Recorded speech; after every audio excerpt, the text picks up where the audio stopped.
Hello everyone, this is Charlotte, and this is Chatting in Cars. It's a podcast where I pick a random topic and I talk about it at length on the way to work. I do talk about random topics.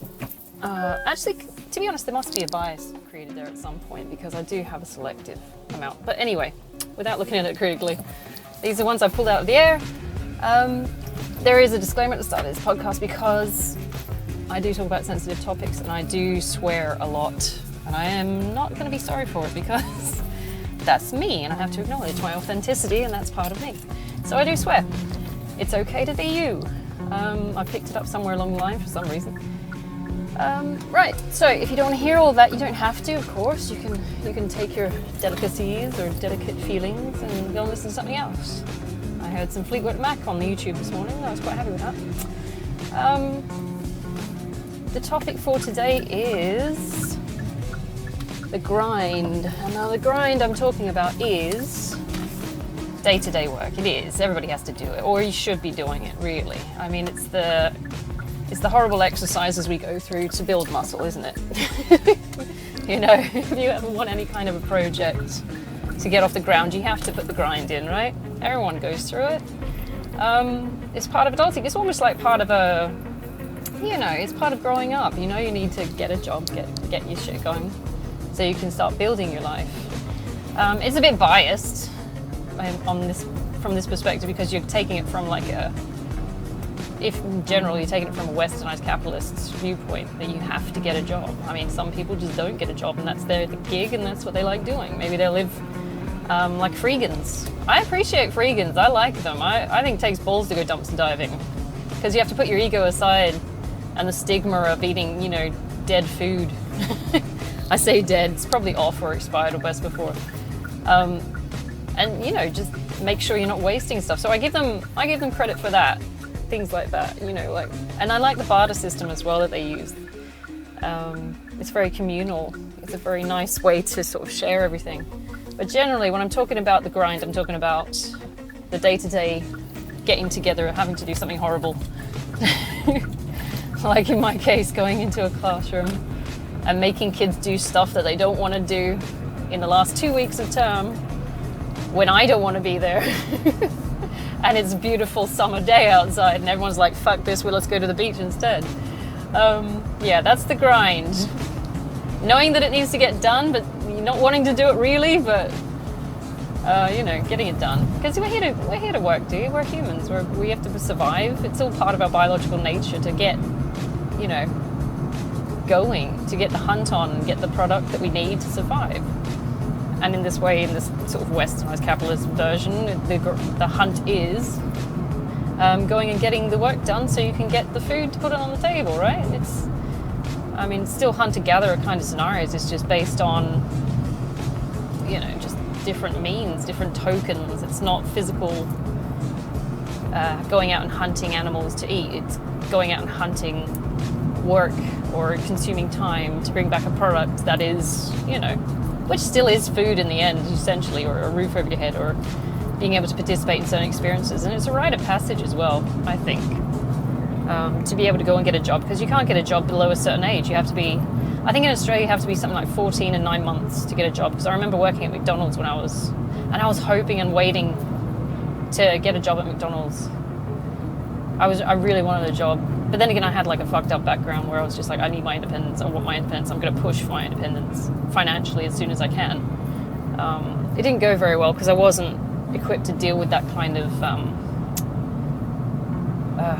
the flustering of working in a McDonald's. Because those guys are pretty damn quick with their hands. They have to get everything done, and it's impressive the speed they move at when they want to, It's kids doing it most of the time as well. It's like teenagers, and you're going, how the fuck did you do it that fast? And it's like, we needed 6 orders. And I'm sitting there going, my brain just ain't wired that way. I'm slow and steady. I was put on like cleaning duties first. And at 14, I was like oblivious to most things. Paired with autism, where I'm just like, I don't understand what the fuck's happening in the first place. And then they put you on like a high-speed job, like at the front counter, and you have to remember all this shit. And I'm going, I can't, I just, ugh. And it just didn't work out for me.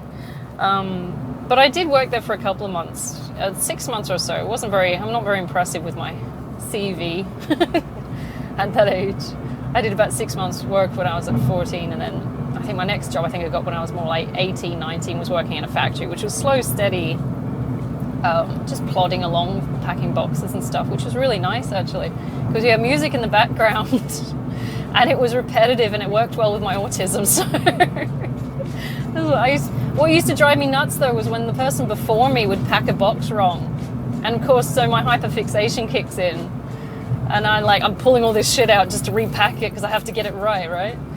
Oh, these poor girls, they're looking at me like I'm the arsehole. I'm like, no, you've done it wrong.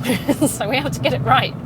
Maybe I was a bit of an arsehole, I don't know, but at 18, I don't know, it helped me in the long term to get things right. That could have also been like trauma-based from my mum. She was like punching perfectionism into us from a young age. It's like, you will get it right. If you listen to the other podcast, it goes into like the whole story of my relationship with my mom, which possibly could bore the shit out of you. I don't know. But no, factory work was good. I liked it. It was low pay and it was supposedly unskilled, but I still look at factory workers and they still have to have a certain level of skill. You know, they're quick and they're efficient. They have to get the job done quick and get the order out, right? Otherwise they have to come back later and do overtime and shit like that. So they want to get it done so they can get their time to themselves, I think. Well, that's what I was aiming for. And I used to work at a place called Anchor, which is like the cordial brand. But they also did like vinegars and breadcrumbs and all kinds of things like that. And at some points I did work with my sister, which made the job easier because I had someone familiar on my team. And I liked that, my younger sister. We also worked at a place called Mills and Wares, which was like a big factory bakery. And they used to do those little sponge rolls, jam rolls, and we used to do like chocolate Christmas puddings and shit like that. Had some good times with my sister working there because we used to have butter fights. It was a good grind, it was an easy grind, and for a teenager it was good because it was like an introduction into what a job could be. Your purpose in those jobs is to work your way up to managerial, and as fast as possible, I should think, because for a person who is my age now, it would have been painful to sit on the line. And there are people that are doing that at the moment. It might be because there is no access to climbing up the ladder, or they like that position maybe, or it's just this is what we've always done, so now we're doing it again. But you know, it's up to the individual to figure out where they want to sit on that line. If they want to go up, then go up. If not, then chill and sit on the packing line. I found the stress of trying to keep up with the damn machines interesting, because those things pump out shit like you wouldn't believe. It's like, and you got to be ready to pack it. It's just coming out. It looked like something like a Marx Brothers sort of Charlie Chaplin factory thing going on. You're sitting there pumping them out and you're just trying to keep up with this thing. But it does set a tone and a pace, and it helps you work out your rhythms, and it helps me with my autism because it was helping me my bodily kinesthetic side of things, hand-to-eye coordination, things like that. So I got quite good at it in the end. It was all right.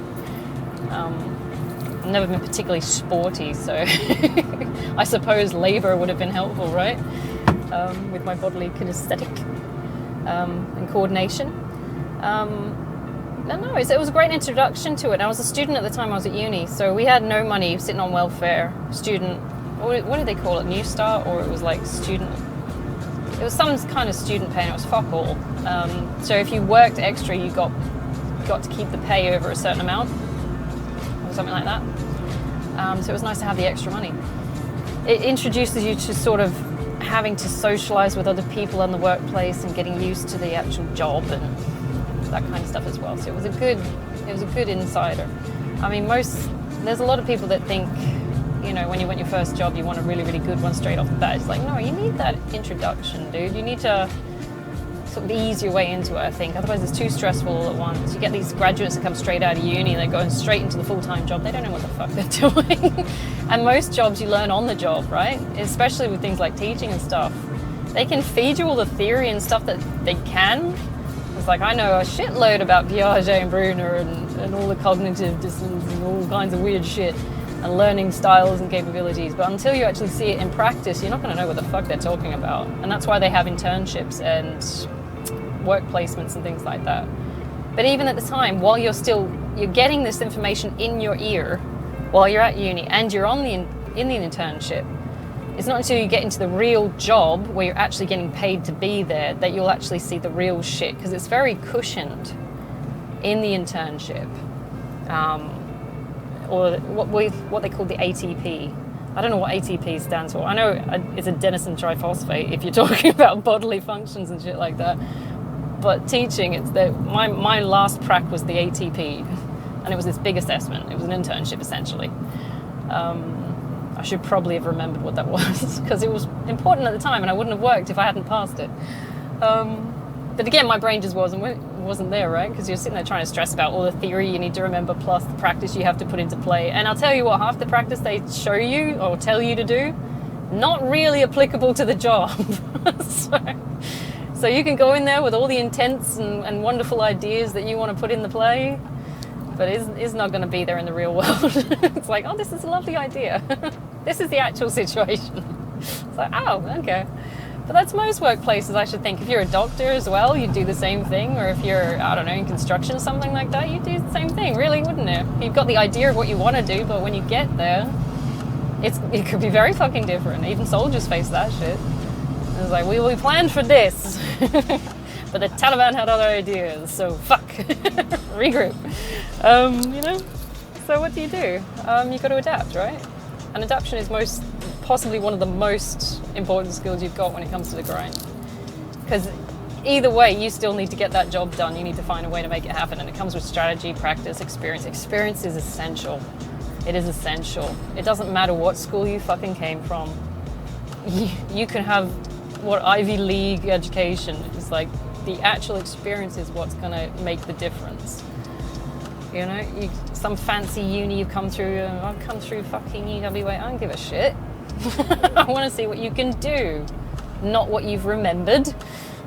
Show me.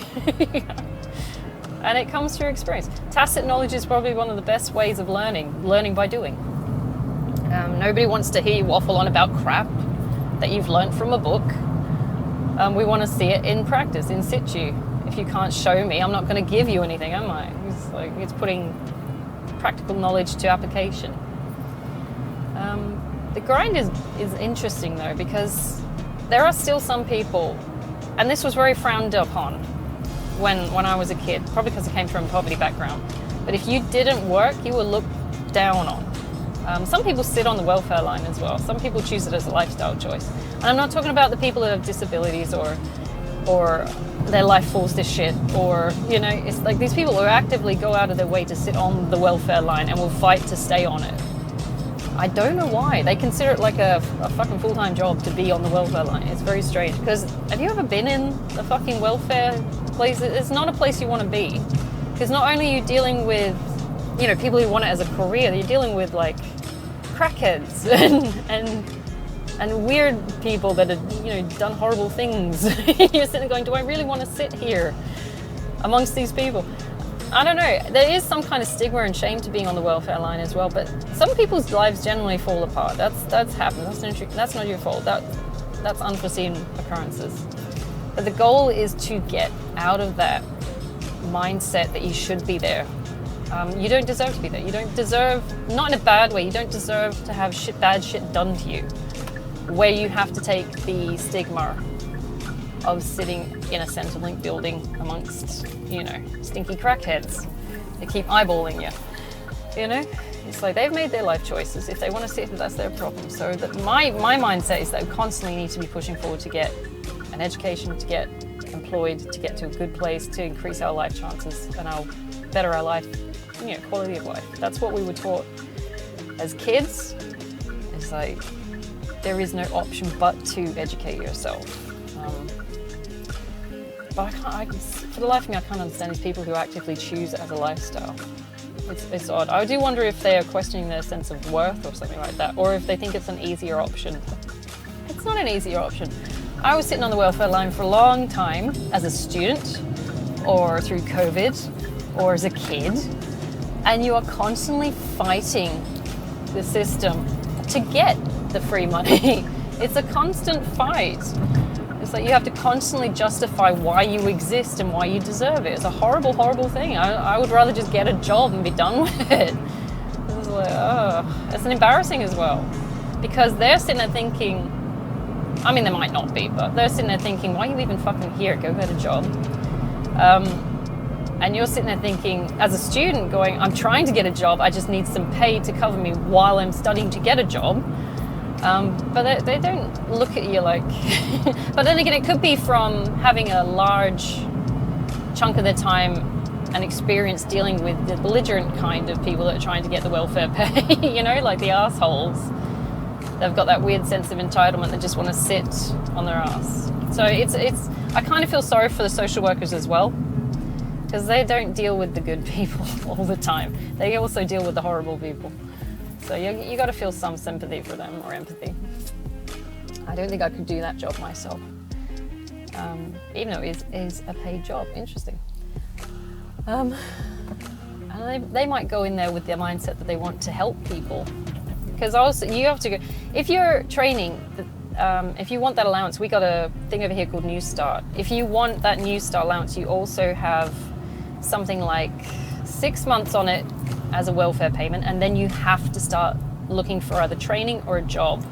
And they will sign you up to courses and things. They'll do it with your consent, of course, because they want to help you get work. That's the incentive. It's like you've got a backup. If you can't, find a job, then they'll send you for training. But in order to keep your payment, you have to go to the training and stuff like that. So their mindset is that we're trying to help people. Or if that's the ideal mindset, we don't know for sure. Some people turn up just because it's a job and they want to get paid. But then you've also got the people that are being horrible and belligerent saying, I deserve this gift to me. But then they're trying to cheat the system as well. And it's like where I used to grow up, where I grew up, there was a lot of people that would do, they'd do side hustle, but they'd also be claiming welfare. So they take that, about $1,000 of welfare. Depends what payments you're asking for. If you got kids, you got a bit more. If you're living alone, you got a bit more. But it was always more than a student loan. So they would do that, and then they do like a side hustle, and a lot of it was like selling weed and stuff, or yoinking things and selling it on, bootlegging, stuff like that. These are the people I grew up with. So. But they also want to have a fight with the person over the counter who's trying to give them the pay that they're already cheating on, It's like, it's meant to be you get the pay, and if you earn anything else, you claim, or you declare it.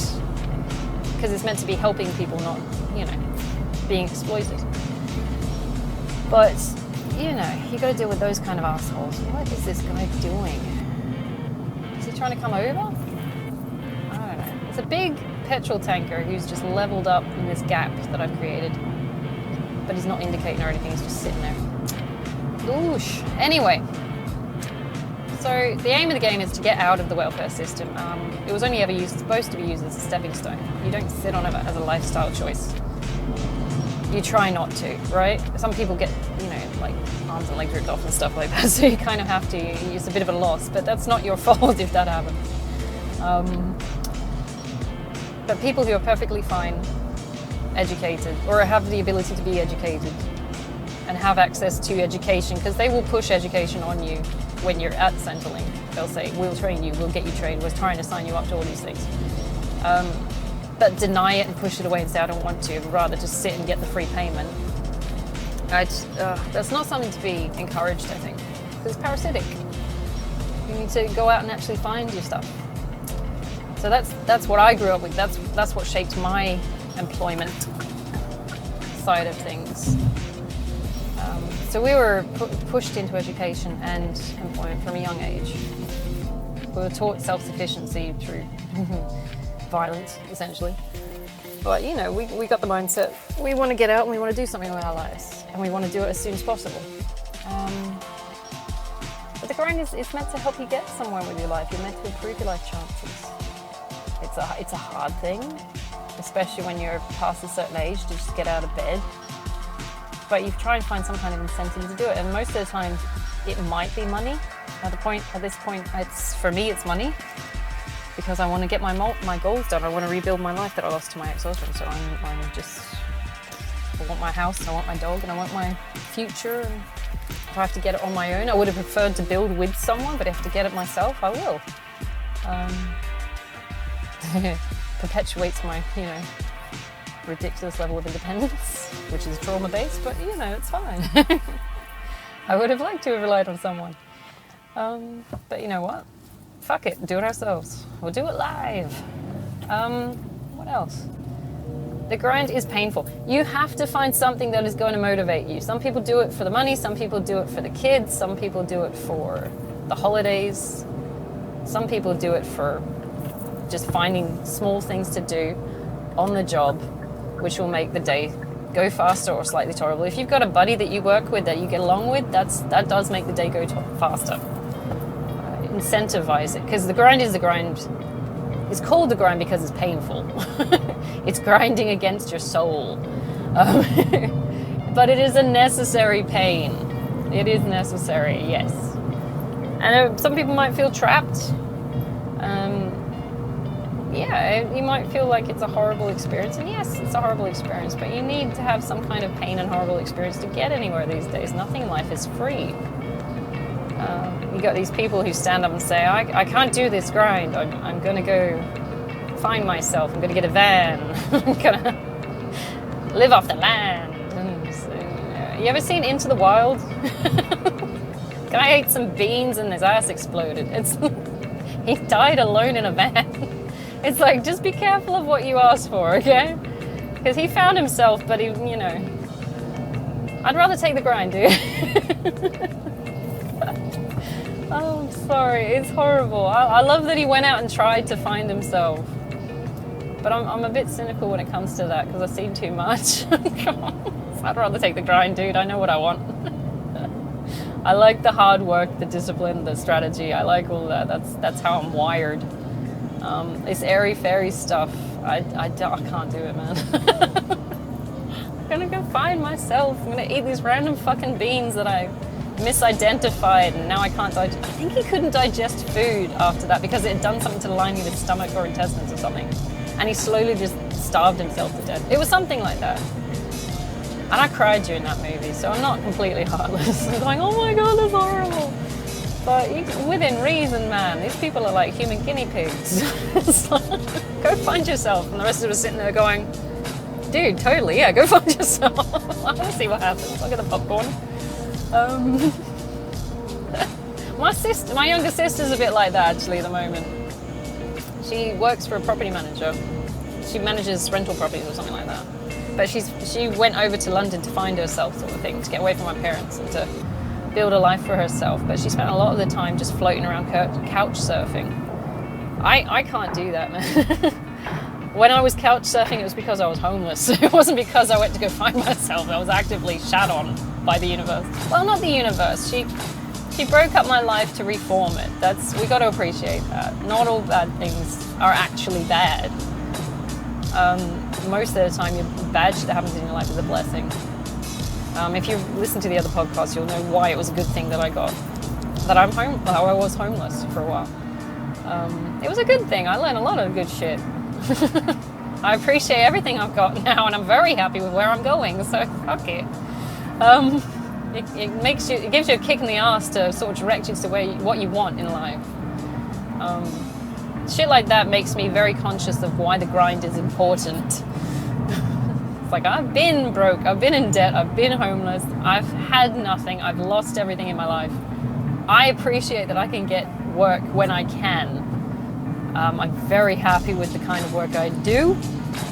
It can be hard, it can be a struggle, it can be very fucking painful, and as a teacher you take on a lot of emotional damage from the kids' lives and from the kids themselves, because they're trying to fucking find their way through life, often with parents, particularly in the schools I work in, often with parents that have got fucked up lives themselves. So it's like they're bringing it to the classroom not knowing what they're doing, and generally,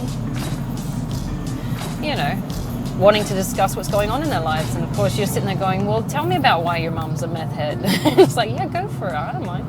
How do you know what cocaine looks like? Really? Why? What is that? why are you making little baggies of grass and pretending it's weed? It's like, what business is this you're setting up and playing shop with the other kids in the playgrounds? It's a lot of interesting stories that you talk with kids about. And that's the struggle of my job, because I know what the fuck they're getting at home. And I also know all the horrible stories about, you know, which parents have got the kiddie fiddling and gene.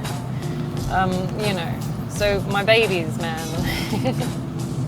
I love my babies. I take a lot of their stress home with me.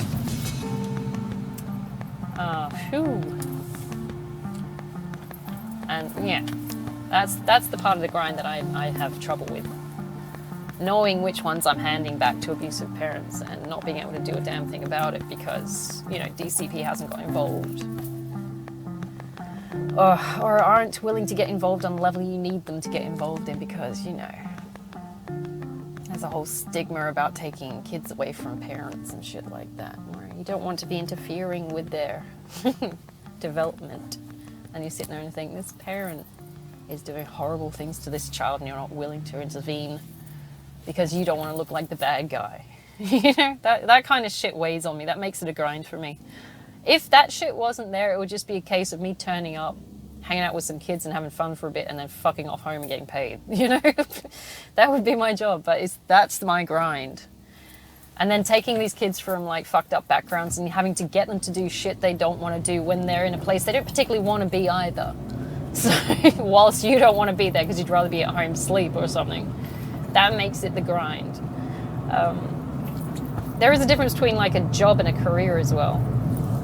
I consider teaching a job. It is not something I would actively like to progress in because it is stressful enough as a job.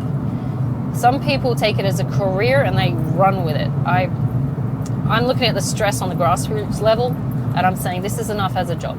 I don't want it to encompass my life. I don't want to give every hour of my day to this. It's enough as it is. I deal with the stress of my kids enough to not pile extra stress on in the form of, you know, like trying to get into admin or deputies or principals or that kind of thing, get into the department coordinators and stuff like that. I did at one stage want to go into lecturing as well. I nearly qualified to lecture. I can lecture technically as an associate professor right now with my degrees, but I was aiming for like proper lecturer, top level.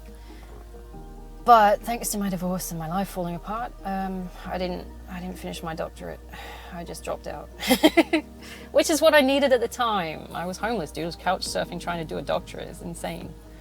I allowed myself to drop that ball, and believe me, it was a struggle against my perfectionist nature.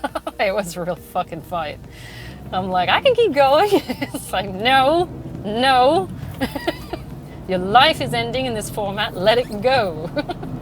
It will reconfigure, you'll be fine. You don't need this right now. And it's always there if you want to come back to it. So I let that ball drop. I didn't feel good about it at the time, but there were other things I didn't feel good about. And so, you know, my job right now that time was just to get myself out of debt and get a roof over my head. That was what I was worried about. And at that time, I really fucking appreciated the grind.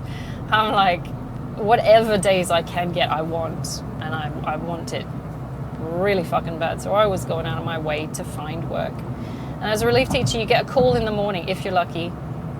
If you put your name down for enough schools, you get a call in the morning and they'll say, can you be here in 30 minutes or something like that? And you've got to be ready and good to go. So you refine your skills in preparation to get there. You are essentially a mercenary. You are a sellsword for education department. You get called in and you go, and it's whoever's got the highest bidder will get your time, essentially. Because if some school, you know, calls up and says, can you come in, and you're already pre-booked, you're like, no, sorry, I got to go with this guy. I already said I did. Already said I would. But it's not a bad job. You just got to learn to fucking fight for what you want. It's essentially, I mean, it'd be nice to have a cushy full-time job where you just go in day to day and your pay is guaranteed. But to be honest, I like the fight. I like the hunt. It's fun. I like the strategy. I like being able to sort of, you know, curve things to make sure I get certain positions. I know I can manifest pretty well when it comes to work because I know the tricks. I've been doing it for like 12 years now. I know the tricks to make things line up properly. So if I want more work, I can have it. If I don't, I just drop it back a bit. But this time I'm full steam ahead with the grind. I'm not fucking around because I want that life now. And all that comes from, you know, being able to appreciate and recognize what was available at the time when I had nothing. And the days just weren't there and the work wasn't there. So even if you're going through a horrible experience right now where you just don't have access to work or money or, you know, education, the skills you're learning now to survive and to push forward and to manifest this future is going to help you intensely when it comes to when you're already in that safe zone where the work is available. Because all it does is build up potency. If you're used to working with nothing and then suddenly you're given everything, imagine how good you're going to be. Imagine how easy it's going to be. You're just going to fight forward. It's going to be nothing. I think that's why we learn to fight best when we're starving. Because if you're starving, it's going to drive you on, isn't it? You're going to be like, I want that fucking food. I'm going to get it. I'm going to kill people to get it. You know? And it's one of the reasons I train sick as well. Is like, because if I train sick in a weakened state and I can maintain the level of achievement, like if I'm still doing the weights and everything like that, like I'll train, and it's probably stupid. Some people look like you're crazy. It's like I'll be training after doing a full week of work, stressful job. I'll also be working on my business before and after work, so that's more work.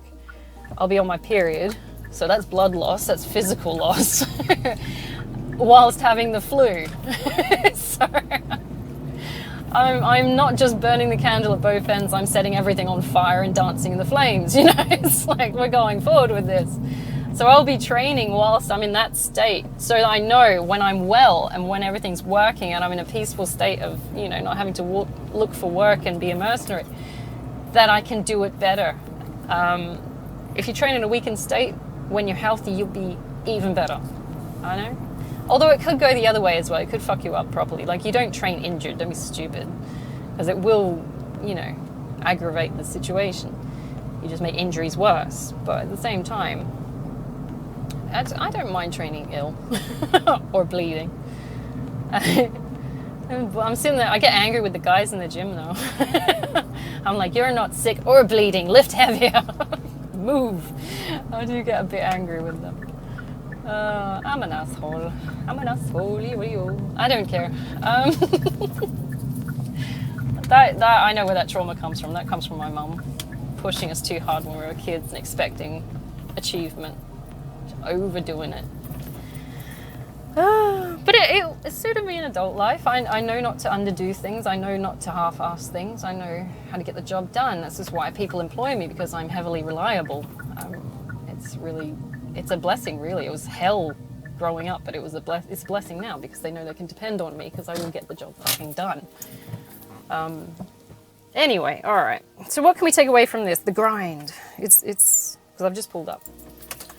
The grind is a necessary evil. It is a necessary evil. Even if you're feeling absolutely fucking shit in a day, find a way to incentivize it. Find a way to make it worth it. And I tell you what, money and paycheck will only get you so far. You got to find things that are entertaining in the day because you still have to pass the time. I get paid fortnightly, so every second Thursday I'm not getting paid. And you sit there on that Thursday and you go, fuck's sake, this is a shit Thursday. I want to get paid. But, you know, you find ways to make it work. Once you get to the Thursday, it's usually the best time because you know you've only got that day and Friday to work through. And then, you know, the weekend. Monday, you're still amped up because you're thinking, okay, I've just had the weekend. Right, all right, let's get the fight on, let's go. It's Monday, I'm here to make some shit happen. Tuesday, you're like, okay, that shit happened. Wednesday, it's like, oh my God, at least we're halfway, right? And then Thursday is always a fucking energy drag day for me. I don't know if anyone else got the same thing. But Thursday, if the pay date's all right, because you're like, right, I just got paid, I'm sweet. But if it's an alternative Thursday, it's like, oh my God, I'm so fucking tired. Friday, it's like, yes, last day of the week, fuck yes, let's go. Because we got candy tomorrow. We got snack rations tomorrow. We're doing this. Because it's also my cheat day on the Saturday. So that's what I'm looking forward to. I'm very food motivated. which is weird because I'm not, you know, heavy set. You wouldn't know it. But I do train a lot. I do go to the gym a lot. And I keep my rations and discipline pretty much in check because partly because I like having the discipline, partly because I'm designed that way because of the autism, partly because, you know, it was drilled into me as a kid. It's all these things that sort of worked towards creating me to be a certain way. But, you know, it works. Use what you got. Use what tools you were given, even if they felt like horrible tools at the time. It was given it to you for a reason. You meant to use it. But anyway, all right, so the grind. It isn't necessarily evil. I hope you guys have a fantastic Monday. Try and find a fun way to make it work. Try and make it gamified if you can. If you've got someone to work with, all the better. If you hate someone at work, like I usually do. Anyone else got like work nemesis? Everyone's got one. Everyone's got a work enemy.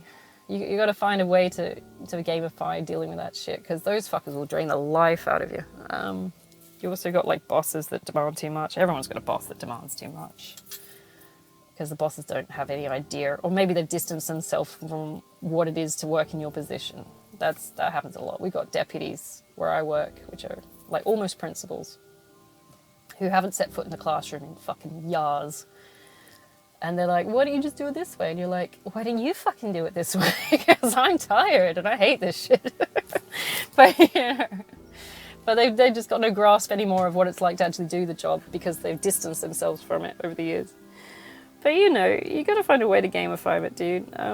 It's worth the fight. We're all fighting for something. We're all fighting for our kids to have shoes on their feet, or it's food on the table, or it's, you know, that, I don't know, some people are able to afford holidays these days. It's like, you fuckers. How dare you?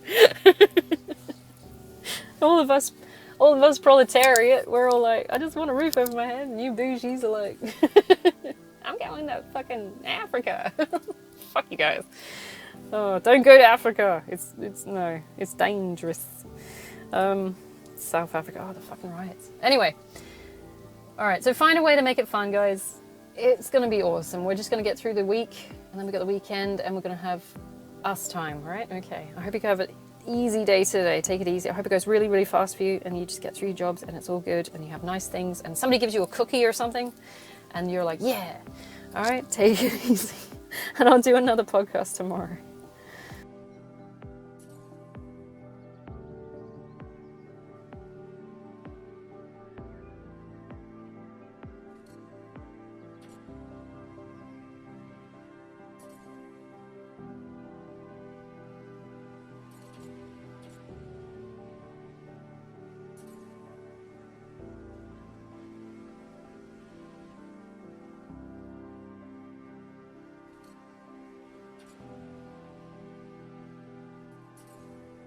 So space, night, death, darkness, not being there is an essential component of being there. You don't have the one without the other.